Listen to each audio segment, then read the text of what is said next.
In Wolverhampton, this police operation to tackle neighbourhood problems is winding down. Housing officer Ravi Full has been on the lookout for any potentially dangerous housing issues, and safe to say, there were some, including a very dodgy electricity meter. Having chatted to the electrician, he said it's phenomenally dangerous. He described it as a bomb. But for Ravi, this operation isn't quite yet over. A week later, she's back to follow up on another house in the area with a similar problem.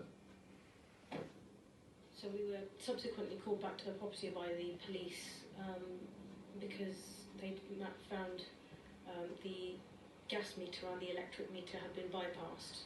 The tenants were alleging that that was the condition that they found the property in. A large portion of the work should have been done by today, and hopefully the electric supply should be back on and the tenants should be on their way to move back in again in a safer condition than they were when we left them. This is a very serious issue. Both the gas and electric meters were so dangerous, the tenants were evacuated from the property. Ravi demanded that the landlord, Mr. Patel, sort it out within 5 days. And Patel came Saturday evening, Right. and they've now fixed that meter. Okay. So there's gas supply to the property. Okay. Yeah. And with regards to the electric? So the electric, there's no work actually being started. There's no work started to the electric. Yes. Now, when is this work looking to be done?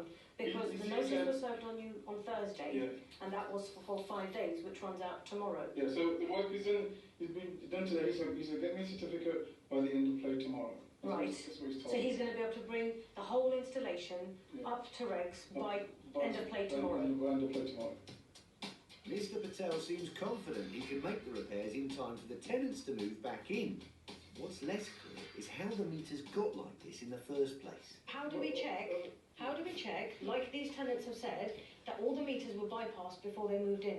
How did you check that that wasn't the case? No, I didn't check for meter being bypassed. It's not something you check for. They had left this electrical installation in a dangerous condition. No, we don't know whether it was the previous tenant or the current tenant. That's right. We've got no evidence. We don't know. When you ended the last tenancy and you started this tenancy, you would have had a handover procedure. So you would have finished the last set of tenants, you would have done their meter readings, you would have done everything, you would have finished that off. So you've got a procedure, you know what the procedure is.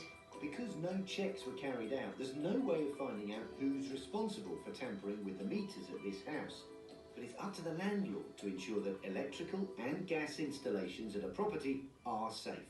What I know is you've potentially given a new tenancy to new tenants with a dangerous electrical installation. Now, if somebody had have died here, you would have been standing in coroner's court, not the last tenants and not these tenants, because you were the one who didn't carry out your checks. Can you see how your vagueness is quite No, worrying? it's not vague. I'm not going to give you the information. We just have to walk 10 steps down to my office and I can show you the contract. But you worry me. You've opened a managing agent.